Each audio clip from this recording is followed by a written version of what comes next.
When God has his hands on your life, he will not allow nothing or no one to tamper with you. Always speak good things about this man.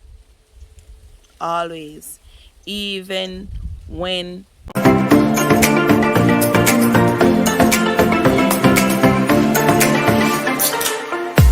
hey guys, welcome back to our next video. So guys, before I get into the video, no know me, this is coming like a scratch record. This is always my thing. I just want to tell you guys thanks a million thanks.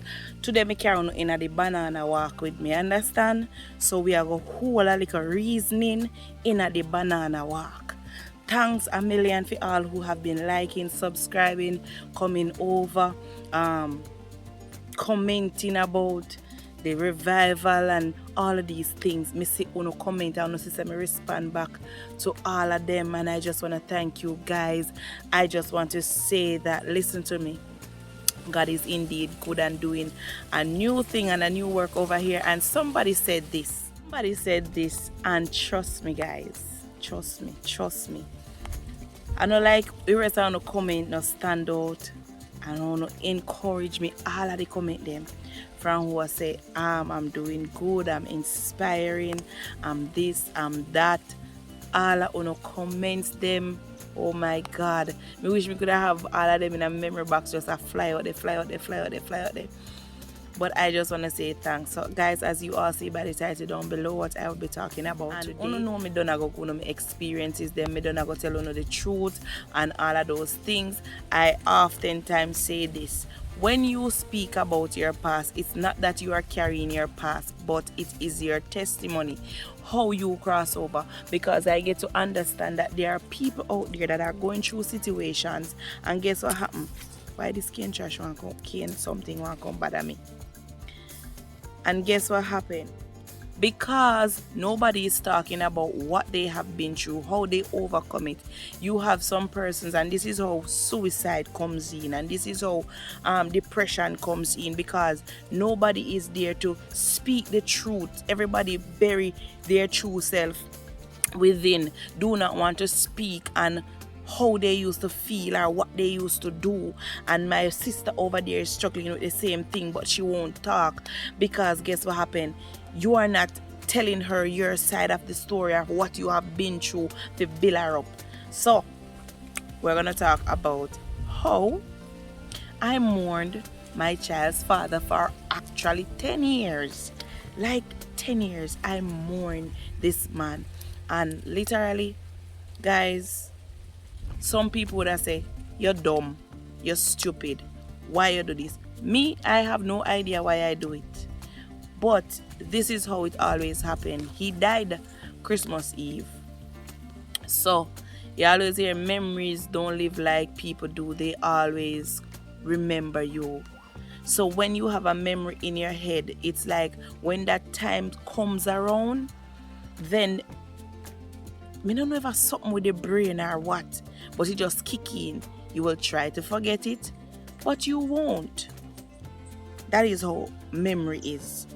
So every Christmas Eve, I would literally cry my eyes out. No, this thing is getting on my nerves. Hold on, people. I would literally cry my eyes out because I was saying, my God, you know, he died, leaving his child,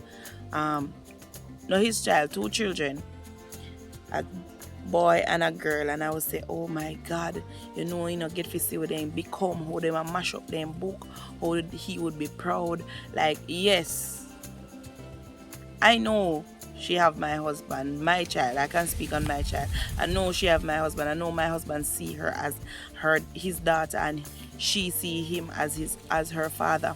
So me know, but we can't hide the truth, and this is it. We try to hide the truth so many times. We try to cover up to look so perfect and like, oh, you don't do this and oh, you don't do that. Listen, every Christmas Eve, when it catch that time, me a good properly ball. Ball. Ball.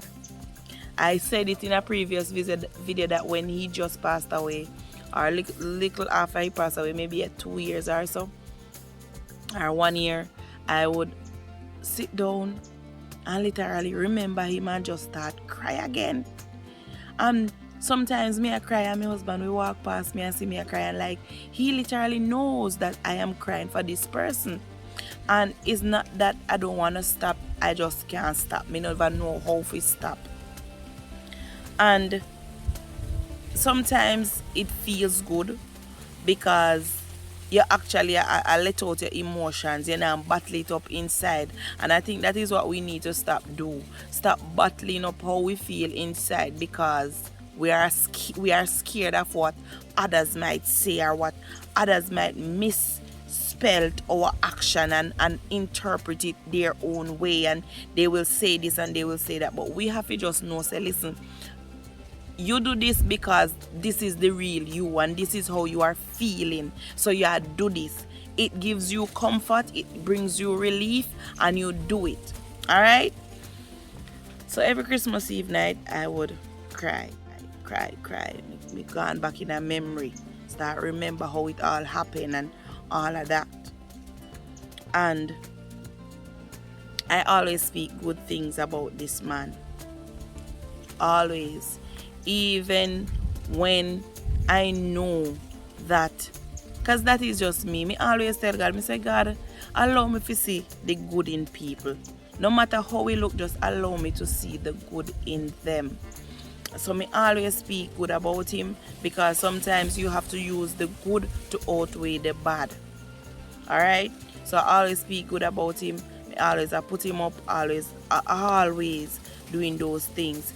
Now we stop talk or cut relationship on the ground, where I did a video where I said I really wanted to just feel like me did want more, and it's not more of materialistic things but more of God. So me did kind of start to drift away, and also not only me drifting away, but there was a point where witchcraft came into play, where it also pulled me away from him also. But the reason now why I literally stopped crying, and it took me 10 years to stop. What did I say? It took me literally 10 years. And I'm going to say this to somebody, because many times we want to question God, and we want to say, God, why did you do this? Why did you do that? You can't see through what God do, because God, how can you take this woman out of my life? How can you take this man out of my life? This man that has been so good to me. This man when everybody back was turned on me, or this woman when everybody back was turned on me. She was there. He was there. He was there to provide. She was there to provide. She was there to push me. He was there to motivate me. How can you allow the enemy to take out somebody like this that is so beneficial in my life? How can you make this happen? I cannot see through it. Me can't understand it. How can you take out somebody that I see us more compatible than this person, than him, than she? How can you do this? Like, these are some of the things that because me say me me don't know for nobody, but me always are gonna be me, and I'm gonna you guys are gonna tired to hear this. Like, literally, God, how is this possible? Somebody way you see, you can laugh with, you can talk with, you can go like two big old pitney and all of these things, and you're saying, God, why you take out this man? Why you take out this woman? Why you move him from out of my life? Sometimes it's not literally death remove them, but they remove themselves. And this is what I get from the whole scenario of what happened to me in my life. It's when God has his hands on you, He knows, because the word of God says, in the beginning, God created the heaven and the earth. Everything was formed and created then. In the book of Genesis, I don't remember the scripture exactly, but he said to his son, come, let us make man in our own image. We were created from those times. We were spirit being from those times. He said, come, let us make man in our own image. So God predestinated, know how you're going to live, who you're going to be with, all of these things. He knows your mandate. He knows everything that is set before you. He knows what he wants for you to accomplish. He knows what he wants for you to accomplish. So, guys, when God has his hands on your life, he will not allow nothing or no one to tamper with you.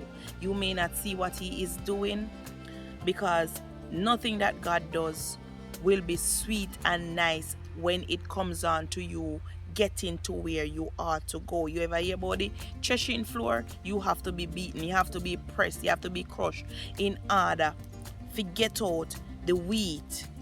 You understand? In order to get out the olive, there are things that you have to go through, and it's not gonna be nice and smooth and easy and all of these things. So this was what happened. I removed myself, or the Lord allowed all these catastrophe to happen. So I removed, I left. And I cried. He died, I cried. I mourned him. Me to a point where it started to take a toll on me even now. Like my husband, God forbid, if my husband they out too late, me start get worried, me call on his phone. All of these things, like it leave me in that sense, right? No, it took 10 years, as I said, for me to fully understand what God was doing and why God allowed this to happen and why I had to stop mourning this man. So it was January 2020. All of this stop. And when I said stop, it's like me never know something could have happened so quick and so easy. My God, the sun come down for me. So quick and so easy. I never knew that something like this could happen. So I was at a certain house. Me not go in details no. So son about me have to come out and son.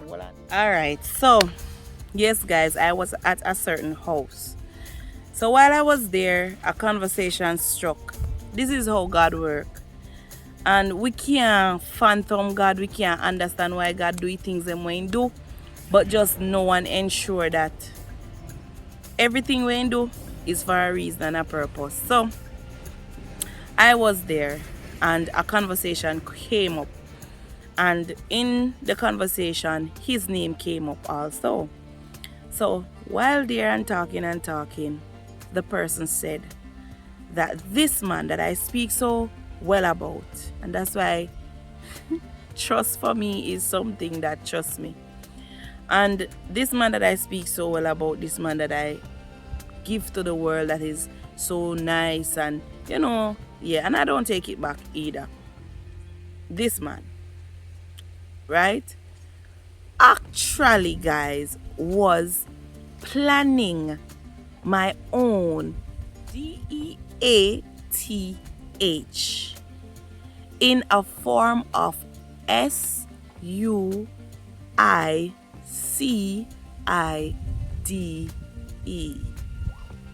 Okay? This man orchestrated how to bring out his plan.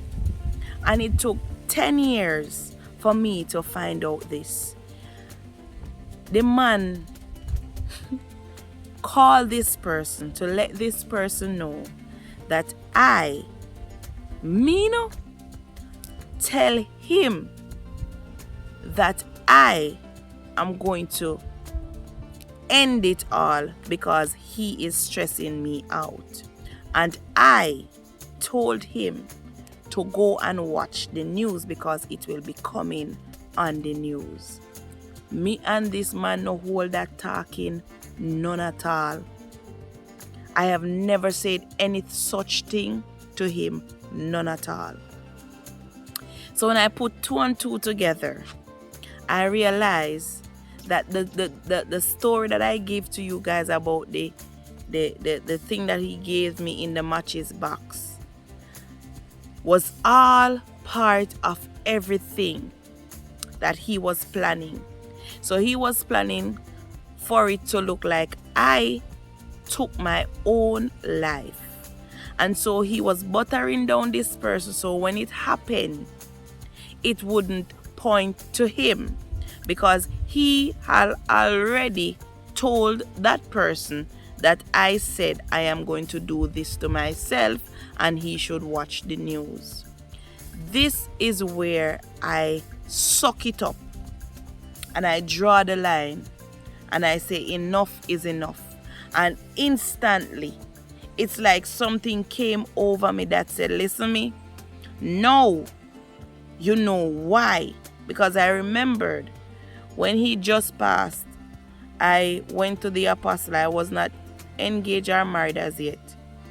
I went to the apostle. He was not buried as yet either. And he said to me, when you go to this man's funeral, do not shed a tears. And me always I say, like, why did tell me that? Me no understand. And then me did guy funeral and me put on one hell of a cow bawling. Like when me listen back the recording, me louder than everybody else. Like I listen to me did the most that funeral. But then it was on January 5th, 2022. It licked me. Said this is the reason why Apostle tell you never fi cry. Because this man is evilous.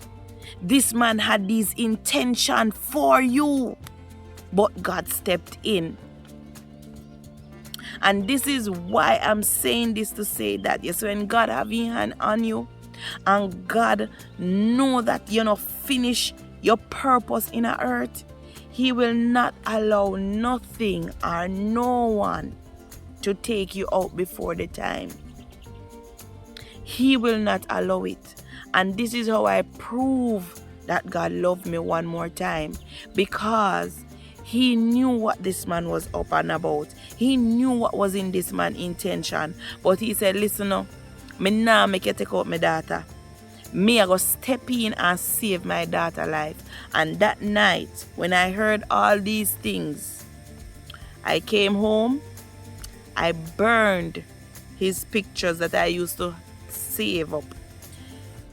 The funeral CD, I burned it. I get rid of everything. The night I felt so angry. I said, I wish I had the power to raise the dead, because I would raise him and give him maybe I would KILLING or KILL him again. I would. That's how I did feel a night there, because I cannot believe that I have speak so well of you. I have done all these things and this was what you were doing.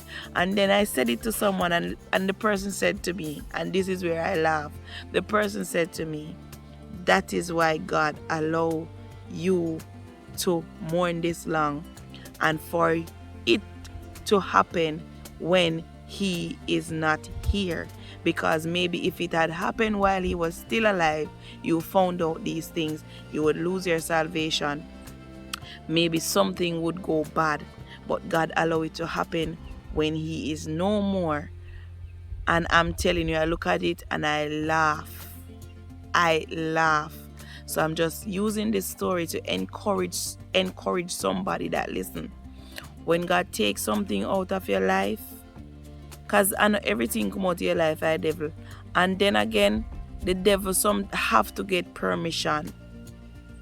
And sometimes the things that are taken away from us allow us to question God, why this, why that, why? But God knows why. And my why was made known. it was made known. And so I use this story to encourage you. Don't fight God, don't fuss, don't quarrel when you lose some things. I hope that you guys enjoy this little story time, and trust me, I have some other videos coming up, but we just never do and leave no high and dry. So stay tuned. Remember to like, subscribe, comment, and share. Love you guys. Mwah.